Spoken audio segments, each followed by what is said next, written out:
Olá, está no ar o programa Saúde e Vida, o seu espaço inteiramente dedicado aos cuidados que devemos ter com a nossa saúde. Estamos em época chuvosa e com as chuvas vêm as inundações, um ambiente propício para o surgimento de várias doenças características nesta época. Estamos a falar da malária e também da diarreia.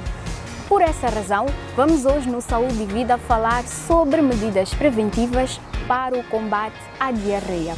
Recebemos a doutora Nilza Moussagi, é médica pediatra, é quem vai conversar conosco hoje sobre este assunto. Olá, seja muito bem-vinda ao Saúde e Vida. Olá, Mércia. Olá aos telespectadores aí de casa. Obrigada pelo convite mais uma vez. Nós é que agradecemos a presença da doutora Nilza, até porque nós preocupamos-nos sempre com a saúde de todos os moçambicanos e não só. Por isso fazemos a questão de invadir o receptor dos nossos telespectadores para trazer dicas e recomendações sobre como devemos cuidar da nossa saúde. Doutora, hoje estamos a falar sobre diarreia. O que é a diarreia? Quais são as causas da diarreia? Bom, a diarreia, segundo algumas nomenclaturas, nós podemos definir a diarreia como um aumento na frequência de vezes que se evacua ou como uma consistência mais amolecida das fezes. Algumas literaturas falam de 3 ou mais e outras falam simplesmente nessa alteração do hábito intestinal. Ou seja, uma criança que evacuava 1 a 2 vezes ao dia e agora está 3, 4 vezes ao dia, ou às vezes até nem tanto pelo número de vezes, mas sim pela consistência das fezes que agora já não são formadas, são mais pastosas ou mais líquidas. Muito bem. E quais são as complicações que as diarreias podem causar para a nossa saúde se tratadas incorretamente? Bom, primeiro vamos falar então das causas da diarreia. Existem várias causas para a diarreia. A diarreia pode ter uma causa infecciosa, onde os vírus ocupam a maior percentagem nesta parte.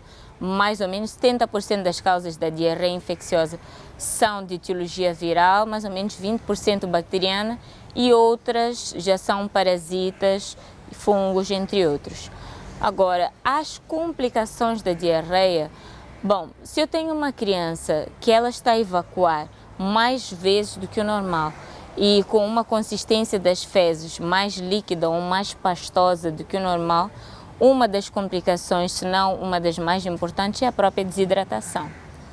Com a desidratação, que é consequência de uma perda de líquidos importante, com isso vem também os distúrbios hidroeletrolíticos, que são a perda do potássio, que é a hipopotassemia, a perda do sódio, hiponatremia, e também pode ter hipernatremia, que é o aumento do sódio quando o que se mais perde é a água. Okay? E quais são os sinais de alarme para que aquela mãe, aquele encarregado de educação que está neste momento a assistir o Saúde e Vida, preste atenção na sua criança e que possa correr e levar imediatamente a criança para o hospital? Bom, é importante reter que diarreia, basicamente as mães estão acostumadas a ver diarreia, o cocô ficou mais mole agora, ou então evacua um bocadinho mais do que o usual, mas é importante realmente estar atento aos sinais de alarme, que são a desidratação. Sinais e sintomas de desidratação é o olhinho mais fundo, a criança fica com a boca seca, linguinha seca, chora, mas não tem lágrimas, a criança fica fraca e fica mais de 6 horas sem urinar. Então isso é um dos sinais da desidratação. E depois, outro sinal de alarme seria a febre. Uma coisa é ter uma diarreia, mais nada, mas se temos diarreia e febre, é importante levar ao hospital, que é para saber se estamos perante uma diarreia infecciosa, mais para viral, mais para bacteriana, por aí fora. A dor abdominal também é um sintoma importante na diarreia, principalmente a dor abdominal tipo cólica. E é importante para as mães estarem atentas à apresentação dessa diarreia.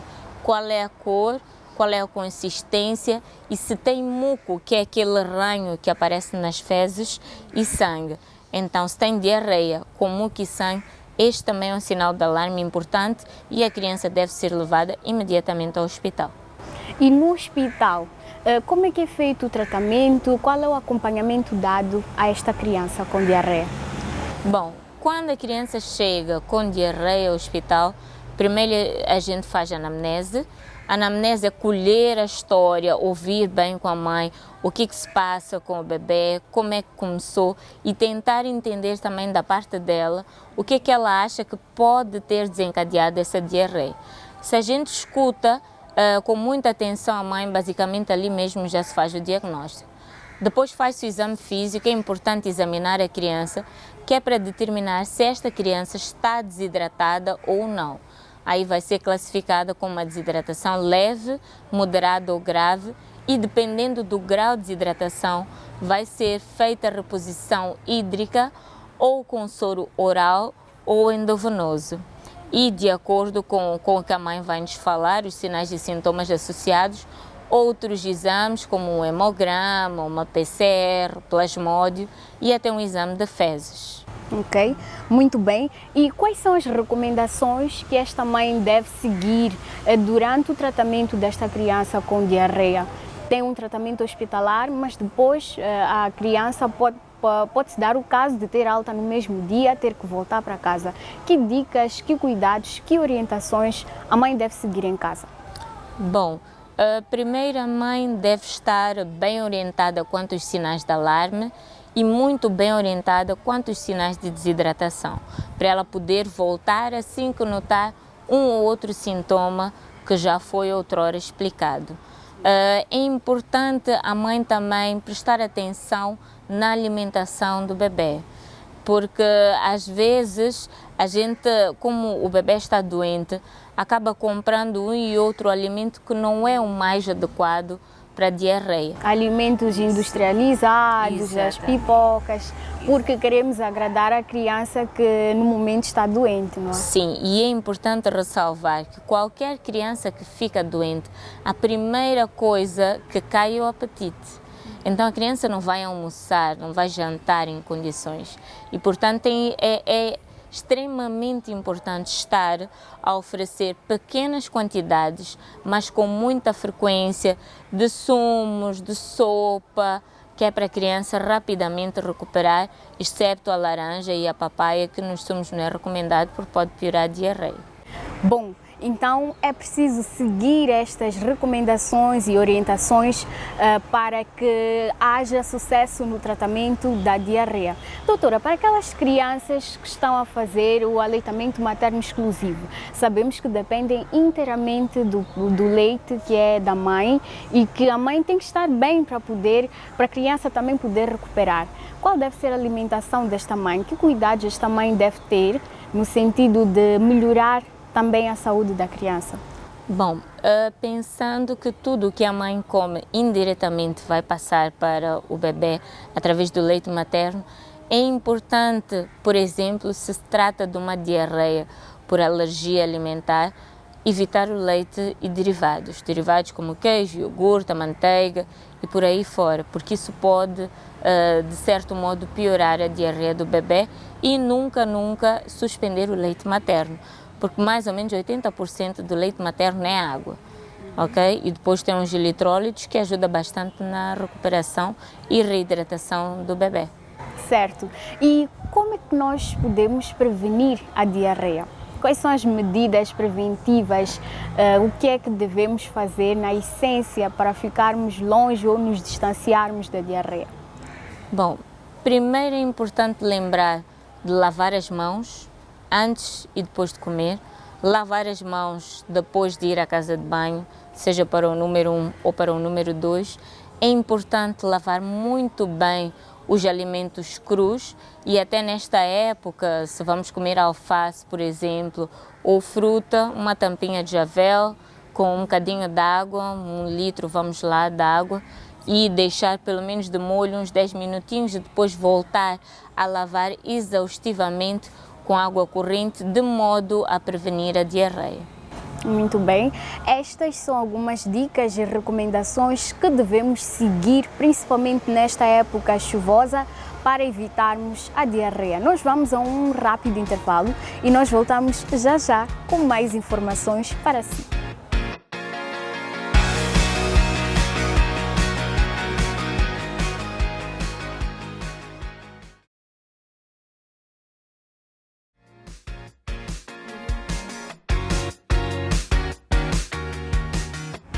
É o regresso do programa Saúde e Vida num dia em que estamos a falar sobre medidas preventivas para o combate a diarreias. Vamos agora esclarecer os mitos e verdades sobre este assunto.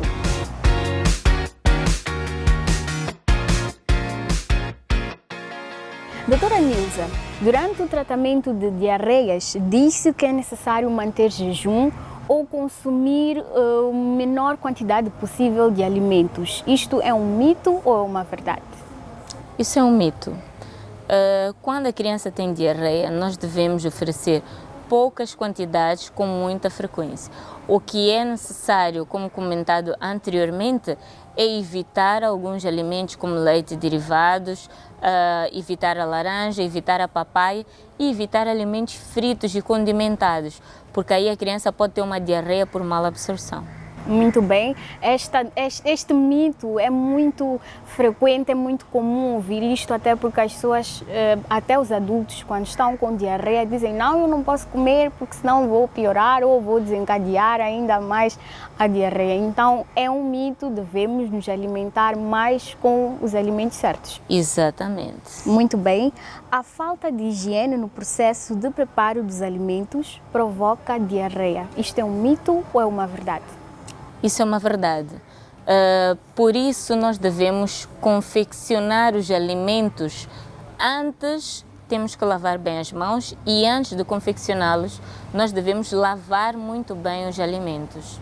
Não só a nossa própria higiene pessoal deve estar em dia para evitarmos as contaminações. Tomar leite pode piorar a diarreia. Isto é um mito ou é uma verdade? O leite pode piorar a diarreia se pensamos que é uma criança que tem intolerância à lactose ou que ela pode ter uma intolerância à lactose desencadeada por uma diarreia que já leva algum tempo. Se eu já tenho uma criança com uns 4, 5 dias com diarreia, quando as fezes passam rapidamente e acabam com a enzima lactase, a criança fica sem uma enzima capaz de digerir o leite e acaba ficando com uma intolerância à lactose, mas temporária. Ok. O tratamento da diarreia nas crianças é igual ao dos adultos. Isto é um mito ou é uma verdade? É um mito. É importante recordar que a criança não é um pequeno adulto. Um pequeno adulto é um anão, é uma criança. E, portanto, se a gente lembrar que nós temos etiologia, ou seja, temos causas diferentes, tanto na criança quanto no adulto, o tratamento também deve ser diferenciado. Existem alguns remédios que são usados nos adultos que para as crianças pequenas estão contraindicados. Então não é o mesmo tratamento. Muito bem. É comum que os encarregados de educação usem as misturas que a são... mesma medicação que já tinha em casa. Sim, que já tinha em casa de um Para adulto aproveitar. para aproveitar e dar à criança. Isto está muito errado. Pois é. Toda diarreia deve ser tratada com antibióticos. Isto é um mito ou é uma verdade? Isto é um mito. E é até importante estar a falar com o pessoal aí de casa, porque as pessoas têm um hábito da criança começou com a diarreia, já vai à farmácia, já volta com um metronidazol, com ácido nalidíxico, com trimoxazol, por aí vai, com um monte de antibióticos que na verdade não está indicado. Porque, igual nós falamos, a maioria das diarreias na criança são de etiologia viral, ou seja, por ser de causa viral, são autolimitadas, elas vão se curar sozinhas, sem nenhum tratamento e, portanto, não precisa de antibiótico, porque antibiótico é para matar bactéria. E se eu tenho uma infecção viral, eu vou dar um antibiótico, não vai fazer absolutamente nada, muito pelo contrário. Eu vou selecionar a minha flora intestinal e vou fazer com que uma bactéria que estava ali tranquilinha multiplique-se e aí sim eu vou ter uma diarreia por causa bacteriana. Mais uma vez, falamos da importância de procurar um médico e não fazermos a automedicação. Exatamente, para poder fazer o uso racional dos antibióticos. Muito bem, muito obrigada, doutora, por nos esclarecer estes mitos e verdades sobre a diarreia. São muitas ideias que as pessoas têm sobre como curar, como tratar, e muitas vezes estas ideias podem comprometer ainda mais a nossa saúde, por isso é que é importante esclarecer. Bem, vamos a mais um rápido intervalo e nós voltamos já já para a terceira e última parte do nosso programa. Não saia daí.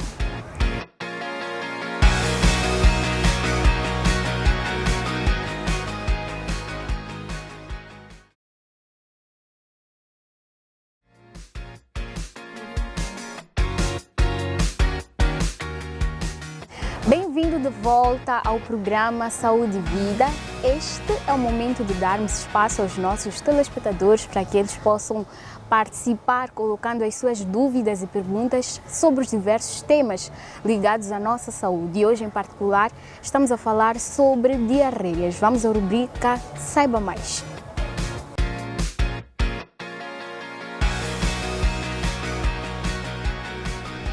Olá, doutora.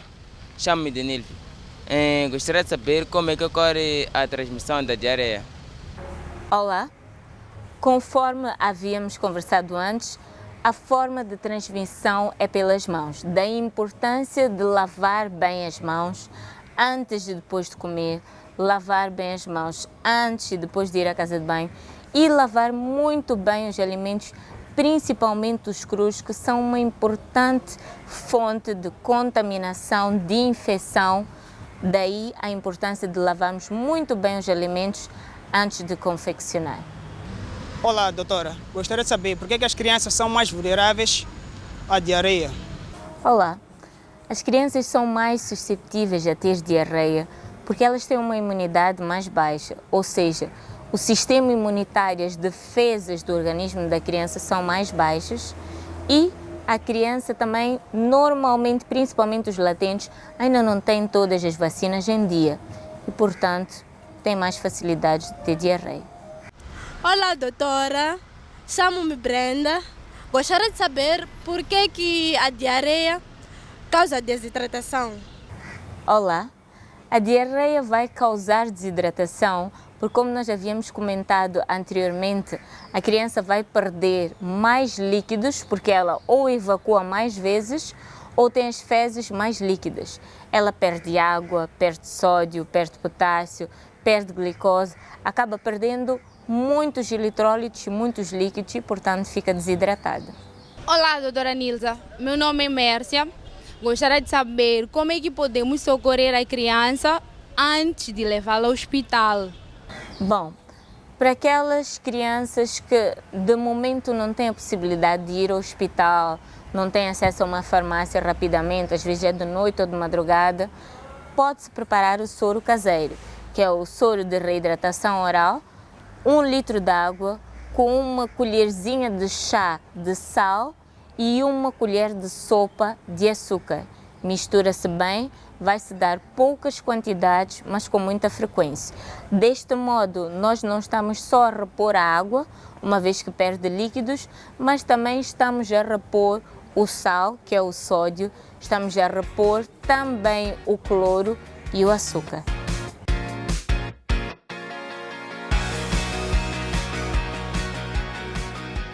Para trás a rubrica Saiba Mais, nós esperamos ter correspondido às expectativas dos nossos telespectadores que com muito carinho participam do nosso programa, do nosso Saúde e Vida. Já agora vai o nosso muito obrigado pela atenção e pelo carinho da sua audiência. Doutora Nilza Moussagi, são instantes finais do nosso programa, edição de hoje.